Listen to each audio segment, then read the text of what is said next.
जय हिंद। मेरा नाम है आरफा नबील और इस वीडियो में हम जानेंगे सिटीजनशिप अमेंडमेंट एक्ट 1955। ये एक्ट उन लोगों को सिटीजनशिप देता है जो 26 जनवरी 1950 तक भारत की सिटीजनशिप नहीं ले पाए थे।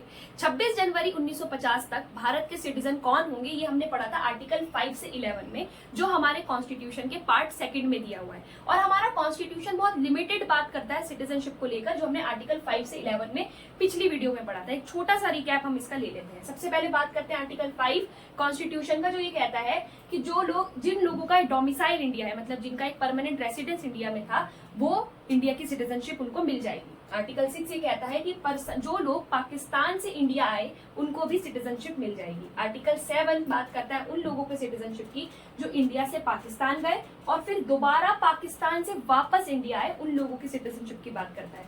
आर्टिकल 8 उन लोगों की सिटीजनशिप की बात करता है जो लोग आउटसाइड इंडिया रहते हैं, मतलब कहीं अब्रॉड में रहते हैं। उसके बाद आर्टिकल 9 ये कहता है कि अगर आपने किसी और देश की वॉलंटरली सिटीजनशिप ले ली है तो आप इंडिया की सिटीजनशिप नहीं ले सकते हैं। आर्टिकल 10 ये कहता है कि अगर आपको सिटीजनशिप मिल गई है तो आप अपनी सिटीजनशिप एंजॉय कर सकते हैं बिना किसी ऑब्जेक्शन के। उसके बाद आर्टिकल 11 पार्लियामेंट को ये ताकत देता है कि कोई भी फर्दर लॉ जो है सिटीजनशिप के रिगार्डिंग वो पार्लियामेंट बनाएगी, और ये सब सिटीजनशिप का टर्मिनेशन, एक्विजिशन, ये सिर्फ 26 जनवरी 1950 के बाद आपको कौन बताएगी? पार्लियामेंट बताएगी।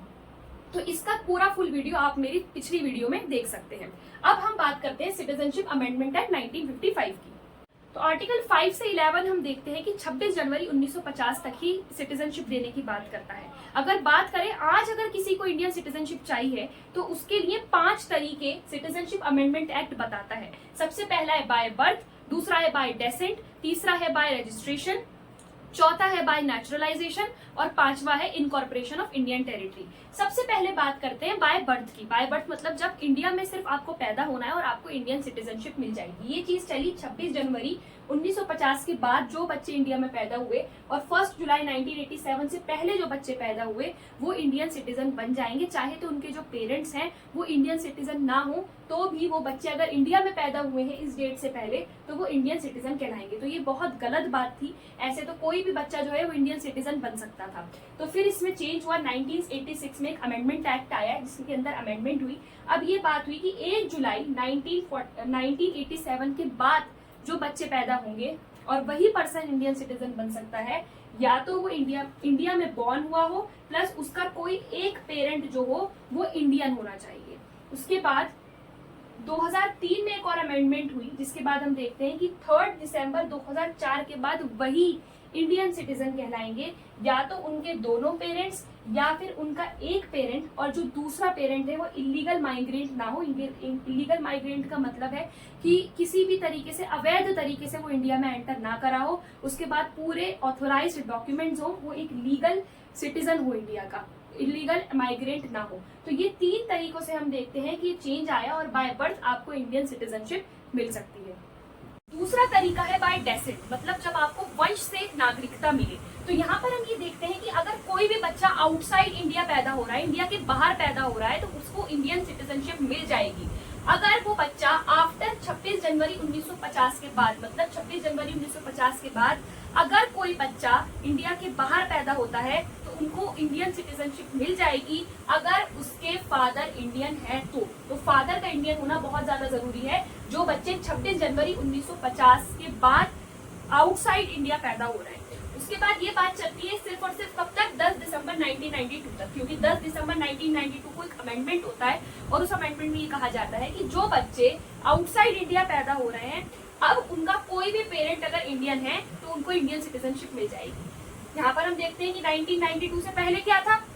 1992 से पहले उन बच्चों को ही सिटीजनशिप मिलेगी जिनके फादर इंडियन थे अगर वो बाहर पैदा हो रहे हैं। पर 1992 के बाद कोई भी, या तो मदर या फादर, कोई भी पेरेंट अगर इंडियन है तो उसको इंडियन सिटीजनशिप मिल जाएगी। उसके बाद ये भी बात चली सिर्फ 2004 तक। फिर 3 दिसंबर 2004 को एक और अमेंडमेंट हुई जिसमें ये बात कही गई कि अब वंश के आधार पे बाय डेसेंट आपको इंडियन सिटीजनशिप नहीं मिलेगी जब तक उनके जो पेरेंट्स हैं, बच्चे के जो माइनर के जो पेरेंट्स हैं वो ये डिक्लेयर कर दे कि हमारे बच्चे के पास किसी और कंट्री का क्या नहीं है, पासपोर्ट नहीं है, मतलब कोई और कंट्री का पासपोर्ट वो होल्ड नहीं करता है, और इन 1 साल के, उसके पैदा होने के 1 साल के अंदर वो इंडियन कॉन्सुलेट में जाएं, उस कंट्री के जहाँ भी वो रह रहे हैं दूसरी कंट्री में, वहाँ पे जो इंडियन कॉन्सुलेट है वहाँ पर जाएं और वहाँ पर अपने बच्चे को इंडियन रजिस्टर्ड कराएं, तो ही उसको क्या मिलेगी, इंडियन सिटीजनशिप मिलेगी। तो ये इन तरीकों से बाय डेसेंट आपको इंडियन सिटीजनशिप मिल जाती है।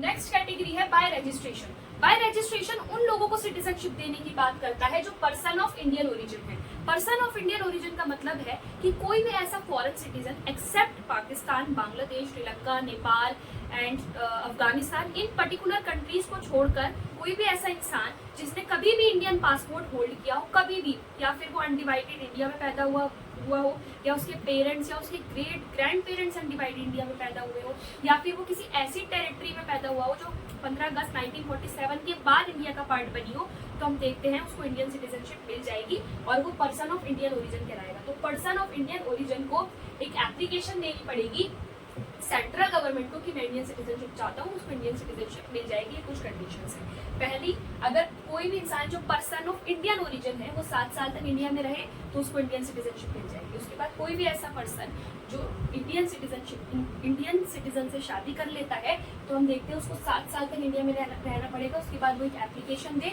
रजिस्ट्रेशन के लिए, उसको इंडियन सिटीजनशिप मिल जाएगी। उसके बाद माइनर बच्चे जो हैं, इंडियन सिटीजन के जो माइनर बच्चे हैं उनको भी इंडियन सिटीजनशिप मिल जाएगी। उसके बाद कोई भी पर्सन जो फुल एज एंड कैपेसिटी रखता है उसको भी, और उसके पेरेंट्स इंडियन सिटीजन हैं, उसको भी हम देखते हैं इंडियन सिटीजनशिप मिलेगी। फुल एज एंड कैपेसिटी का मतलब ये है कि फुल एज मतलब 18 प्लस जब वो हो जाए तो उसको वो इंडियन सिटीजनशिप के लिए डिमांड कर सकता है। उसके बाद कोई भी ऐसा इंसान person of full age and capacity जो कभी इंडियन सिटीजन रहा होगा या जिसके पेरेंट्स कभी इंडियन सिटीजन रहे होंगे वो भी इंडियन सिटीजन बन सकता है। उसको कितने महीने, 12 महीने तक इंडिया में रहना पड़ेगा। उसके बाद वो एप्लीकेशन पर रजिस्ट्रेशन दे सेंट्रल गवर्नमेंट को कि मैं या फिर मेरे पेरेंट्स इंडियन सिटीजन थे कभी, तो हम अब इंडियन सिटीजन बनना चाहते हैं। उसके बाद कोई भी person full age and capacity जो अब किसी और कंट्री का नागरिक है, मतलब मान लीजिए उन्होंने इंडियन सिटीजनशिप जो है छोड़ दी थी और वो किसी दूसरे कंट्री के जो है सिटीजन थे, तो उसको भी इंडियन सिटीजनशिप मिल जाएगी अगर उनके पास OCI, अगर वो OCI कार्ड होल्डर है।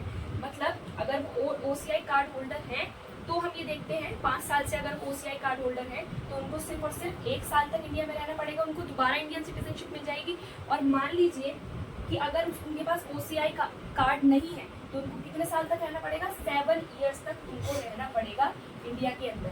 ठीक है, मतलब मान लीजिए उन्होंने दूसरी कंट्री की नागरिकता ले रखी थी पर उनका दिल करा कि दोबारा चलो इंडिया चलते हैं, तो उनके पास OCI कार्ड भी नहीं है, तो हम ये देखते हैं कि उनको 7 साल तक इंडिया में दोबारा आना पड़ेगा। उसके बाद वो एप्लीकेशन को रजिस्ट्रेशन दे सेंट्रल गवर्नमेंट को, उनको इंडियन सिटीजनशिप दे दी जाएगी। पढ़ते हैं बाय नेचुरलाइजेशन। बाय नेचुरलाइजेशन का मतलब है कि आपका किसी भी तरह का कोई संबंध इंडिया से नहीं है, ना ही आपका बर्थ इंडिया में हुआ है, ना ही आपके कोई फादर, ना ही आपके ग्रैंड पेरेंट्स, किसी भी तरह का आपका कोई भी रिलेशन इंडिया से नहीं है, उसके बावजूद भी आपको इंडियन सिटीजनशिप मिल सकती है बाय नेचुरलाइजेशन। जैसे कि हम देखते हैं कि अदनान सामी को भी इंडियन सिटीजनशिप मिली थी, वो पाकिस्तान के थे, उनका कोई इंडिया से कोई रिलेशन नहीं था, फिर भी उनको इंडियन सिटीजनशिप दे दी गई।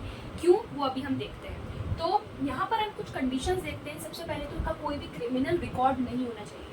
अगर आपको नेचुरलाइजेशन के थ्रू क्या चाहिए, सिटीजनशिप चाहिए, तो आपका कोई भी क्रिमिनल रिकॉर्ड नहीं होना चाहिए। दूसरा, आप वो उस कंट्री से ना हो जहाँ पे इंडियंस को प्रिवेंट करा जाता है उनके देश में सिटीजन बनने से। कि मान लीजिए कि आप अमेरिका के हैं, अमेरिका में मान लीजिए इंडियंस को सिटीजनशिप नहीं दी जाती, तो वहाँ पर अमेरिका के अगर आप हो तो आपको इंडियन सिटीजनशिप नहीं मिलेगी। उसके बाद हम देखते हैं कि अगर आप किसी और कंट्री की सिटीजनशिप आपके पास है, कि मान लीजिए आप पाकिस्तान के हैं और अब आप जो है कहाँ आना चाहते हैं, इंडिया में आना चाहते हैं, तो हम ये देखते हैं कि आपको पाकिस्तान की जो सिटीजनशिप है वो रिनाउंस करनी पड़ेगी।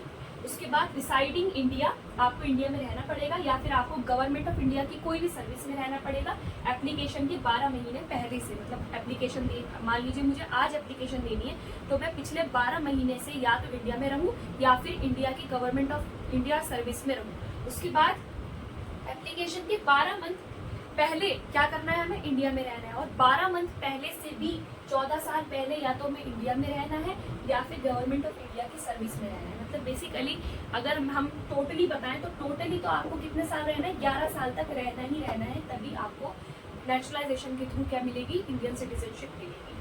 12 महीने पहले, एप्लीकेशन से 12 महीने पहले, और उसके 12 महीने पहले 14 साल का पीरियड दिया गया है और टोटली बताया गया है 11 साल तक तो कम से कम आपको रहना है। उसके बाद आपको गुड कैरेक्टर के होने चाहिए और आपको जो 8th शेड्यूल में जो 22 ऑफिशियल लैंग्वेजेस हैं उनका एक नॉलेज होना चाहिए और कम से कम उसमें एक लैंग्वेज जो है वो आनी चाहिए। उसके बाद हम देखते हैं कि उसके बाद आपको क्या दे दिया जाएगा, सर्टिफिकेट ऑफ नेचुरलाइजेशन क्या कर दिया जाएगा, दे दिया जाएगा। उस इंटेंशन से दिया जाएगा कि आपको इंडिया में रहना है या नहीं। ऐसा तो नहीं कि सिर्फ आपको सिटीजनशिप चाहिए उसके बाद आपका काम हो गया। तो जब आपको सर्टिफिकेट ऑफ नेचुरलाइजेशन मिल जाए तो उसके बाद आपकी इंटेंशन इंडिया में रहने की होनी चाहिए। उसके बाद भी हम ये देखते हैं कि ये सारी चीज़ें जो है वेव ऑफ हो सकती है। अगर मान लीजिए कि कोई ऐसा इंसान है जिसका साइंस में, लिटरेचर में, आर्ट में, फिलोसफी में, इसमें बहुत ज़्यादा कॉन्ट्रीब्यूशन है, तो हम ये देखते हैं कि गवर्नमेंट ऑफ इंडिया जो है, जो सेंट्रल गवर्नमेंट है, वो सारे कंडीशंस को वेव ऑफ करके हम देखते हैं कि उसको इंडियन सिटीजनशिप दे सकती है। ठीक है, तो यहाँ पर हम ये देखते हैं कि नेचुरलाइजेशन के थ्रू किस तरह सिटीजनशिप। अगला तरीका है bye incorporation of territory. Bye incorporation of territory का मतलब है ऐसी कोई भी टेरिटरी जो इंडिया का पार्ट नहीं थी, बाद में जाके इंडिया का पार्ट बनी है, मतलब 15 अगस्त 1947 के बाद वो इंडिया का पार्ट बनी है, तो उस टेरिटरी के कौन लोग इंडियन सिटीजन होंगे और कौन लोग इंडियन सिटीजन नहीं होंगे, ये हमें बताएगी गवर्नमेंट ऑफ इंडिया। ठीक है, तो यहाँ पर हम ये देखते हैं कि जैसे पौंडुचेरी में हम देखते हैं कि पौंडुचेरी जब इंडिया का पार्ट बना तो गवर्नमेंट ऑफ इंडिया ने पौंडुचेरी ऑर्डर 1962 पास किया, जिसमें ये बताया गया कि कौन लोग जो है वो पौंडुचेरी के इंडियन सिटीजन कहलाएंगे और कौन लोग नहीं कहलाएंगे। क्योंकि पौंडुचेरी के जो लोग थे पहले वो किसके सिटीजन कहलाते थे, पहले फ्रांस के। तो यहाँ पर हम देखते हैं इनकॉर्पोरेशन ऑफ टेरिटरी से भी आपको इंडियन सिटीजनशिप मिल जाती है अगर बाद में 15 अगस्त 1947 के बाद वो इंडियन टेरिटरी बनी। उसके बाद हम देखते हैं कि लॉस ऑफ सिटीजनशिप के 3 ही तरीके हैं, by renunciation, by termination and by deprivation. By renunciation का मतलब है कि मान लीजिए आपने कोई जॉब ली और अपने आप वो जॉब छोड़ दी, अपने आप जब आप सिटीजनशिप छोड़ देते हैं तो वो आता है रिनंसिएशन में। जब आप डिक्लेरेशन दे देते हैं कि मैं अपनी सिटीजनशिप छोड़ रहा हूँ, फुल एज और कैपेसिटी का वो इंसान होना चाहिए। ठीक है, उसके बाद है बाय टर्मिनेशन। बाय टर्मिनेशन का मतलब है कि जब आप किसी और कहीं और आपकी जॉब लग जाती है तो जो पहली वाली कंपनी है वो आपको छोड़नी पड़ेगी। तो बाय टर्मिनेशन का मतलब है कि अगर आप किसी दूसरी कंट्री की सिटीजनशिप ले लेते हैं तो इंडियन सिटीजनशिप ऑटोमेटिकली आपकी छीन ली जाती है आपसे।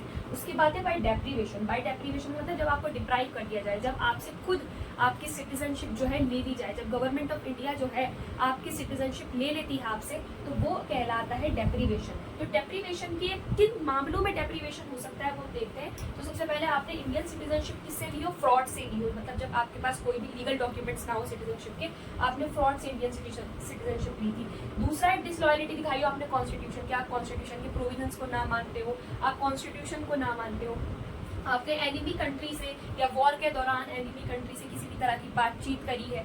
उसके बाद आपने जब आपको नेचुरलाइजेशन के थ्रू सिटीजनशिप मिल गई थी, अभी हमने नेचुरलाइजेशन के थ्रू पढ़ा था, तो आपको नेचुरलाइजेशन के थ्रू सिटीजनशिप मिल गई, पर उसके दौरान हम देखते हैं आपको 2 साल की जेल हो गई बाहर किसी दूसरी कंट्री में, तो अभी हम देखते हैं कि आपसे सिटीजनशिप जो है वो छीन ली जाती है। उसके बाद है आप 7 साल तक कॉन्टिन्यूसली बाहर कहीं आउटसाइड इंडिया रह रहे हैं और इंडियन कॉन्सुलेट के पास जाके ये भी नहीं कह रहे कि मुझे इंडियन सिटीजनशिप जो है अपनी बना के रखनी है, और लगातार 7 साल से किसी भी तरह का कोई कॉन्टैक्ट नहीं है इंडिया से या इंडियन कॉन्सुलेट से, तो हम ये देखते हैं कि आपकी सिटीजनशिप यहाँ पर भी चली जाती है। तो यहाँ पर हमने देखा पूरा इंडियन सिटीजनशिप का 1955 का एक्ट। आई होप आपको ये वीडियो पसंद आई होगी। Thank you so much.